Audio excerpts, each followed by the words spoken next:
I think Heather came down to make sure I was going to be behaved. Last time I was down here, he kind of got me under my skin a little bit. Nugo, Yeah.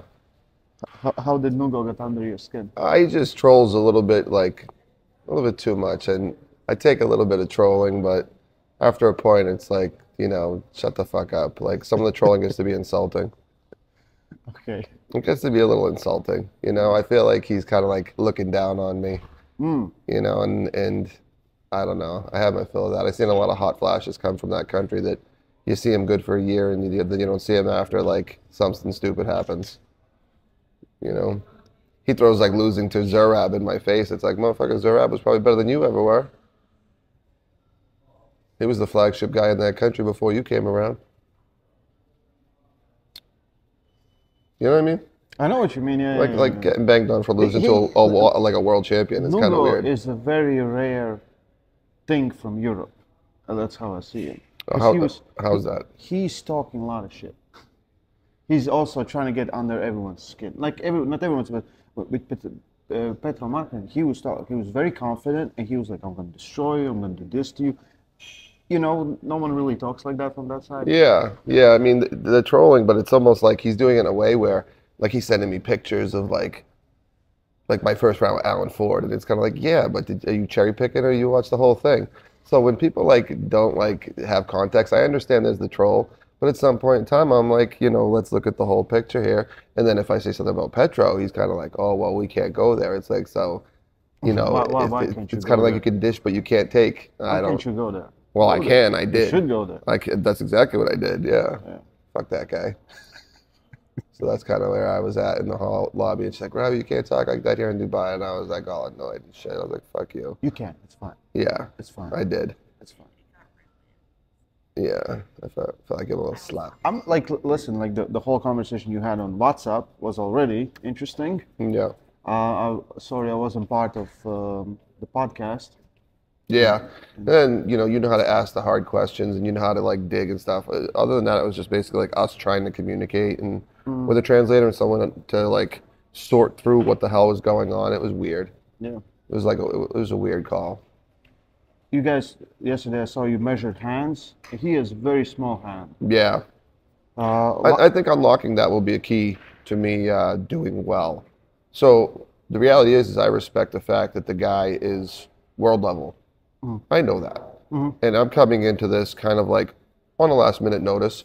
Maybe it's a little too much too soon for me, but I do believe on an ability level and if I use my tools right, that I can tax him and I could still pull it out. I do believe it comes down to me using things right and taxing his hand right. Because I can't be made to believe that for 4 rounds in a row he can just sweep sideways without his hand and risk getting taxed. And I do believe if I use my arm right, I'm stronger than what I've showed against like Sasha and Zarab. I believe I'm adequately strong enough if it falls in certain lanes, and I believe that's the key to unlocking this is if I use my tools. Yeah. Sometimes in your matches you had to play opponent's game, right? Yeah. A lot of Yeah. a lot of times. What can you change to dictate your own rules? Can you put it in your mind like I'm ready just to explode? Yeah, I've been thinking a lot about like the fact that, for some reason, first round, I'm almost like, it's like a default setting for me that I just get swept and I take that first loss and it looks like it's not close. And then I kind of start calculating and thinking and then I start off from behind and then I usually come in and get going. And the more I get going, the better I do. But I've been thinking a lot about how to initiate and how to take ground from somebody as opposed to giving it away.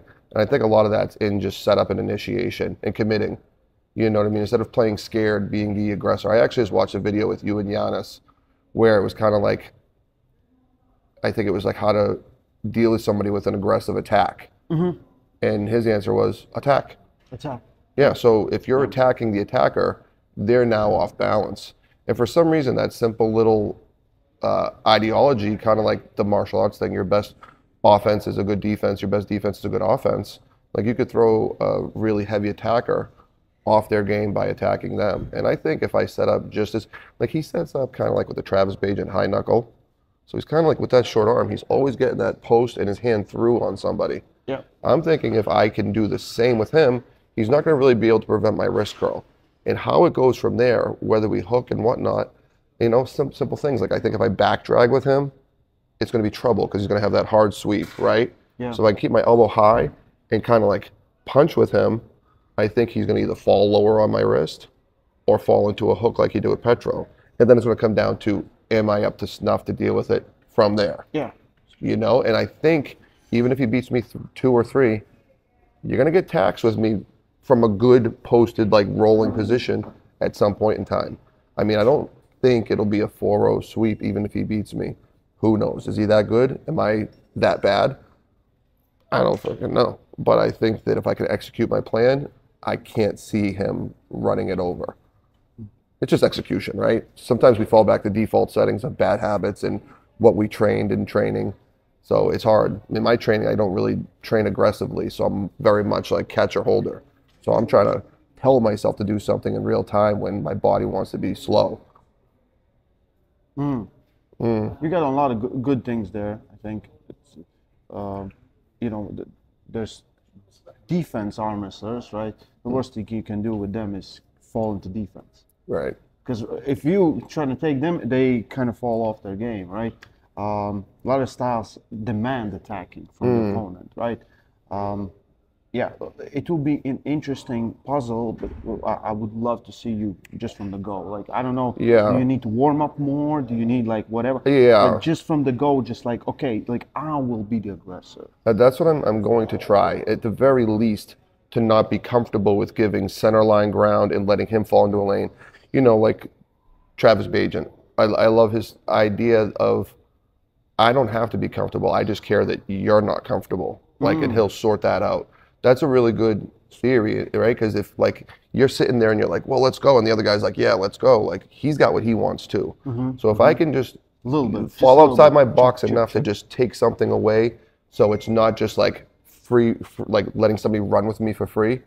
I think that I can magnify what I can do if I can, you know, center line, stop it, and then work from there instead of giving up so much ground. And I think a lot of that is just purely neurological. I have the tools to do it. It's just putting it into action. Yeah. He's very good dealing with top rollers. That's what we're seeing. With his own style of top roll, which is very side pressure based, like you said.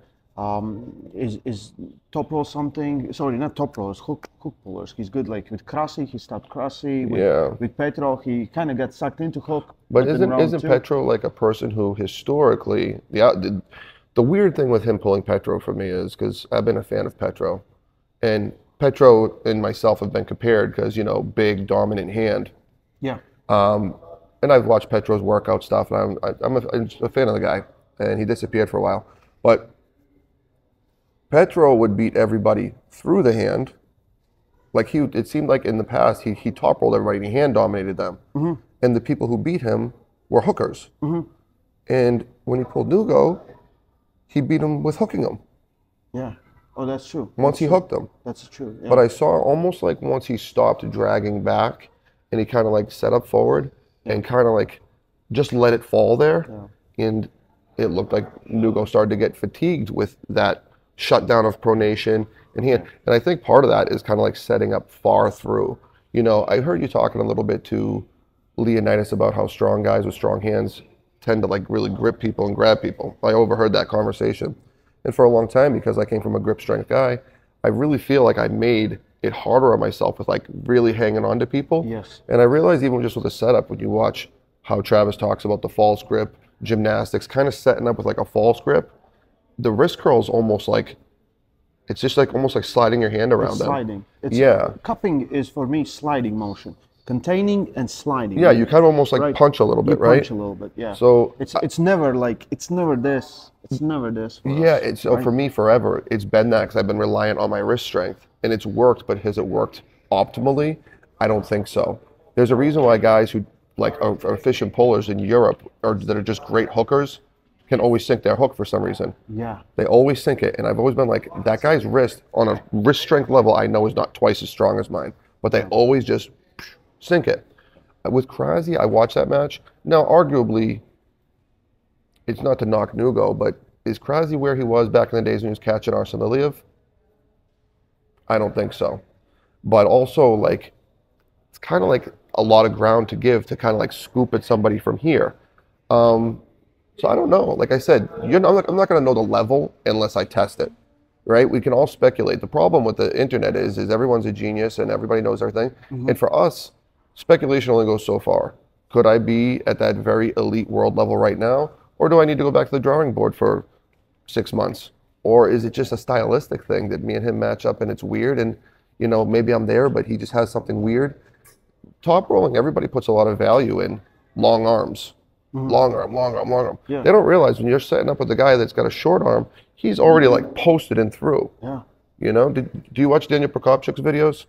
Yep. 201, great channel. He actually talks a lot about how short arm top roller has such a big advantage even with a long arm top roller because the way they can always be like through and up here. Vertical. Right. Almost so vertical. they take off. They've already got all the height, all the ground. All they got to do is take off. Whereas for you to get the height, you've got to gain it. Yeah. So that's what we're dealing with here. Long arm top roller, short arm top roller. I think hooking is a great option if the setup is right and he gets fatigued. It might be a rough first round. I anticipate a first round that's going to be very energetic from him. But all I got to do is feel some purchase to know where we're going here. I got to find the path. I'm really excited. I'm super excited for this match. This match also grew on me. I didn't know like where it's gonna be, how it's gonna be, but if you're coming in good spirits and with good game plan, and I just want you to see, I want to see you explode from the go, right? Yeah, I feel like if I can be aggressive, it's almost like in your mind you can mythicize someone, you can build them up more than they deserve credit.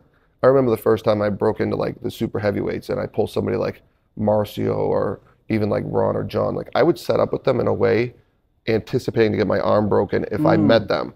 So it was almost like a safety setup. I would set up and be like, okay, here it comes. And I would think that if I engaged, my arm would break off. And then when I actually engaged and I felt the pressure and it stops, then you go like, oh, I'm in this.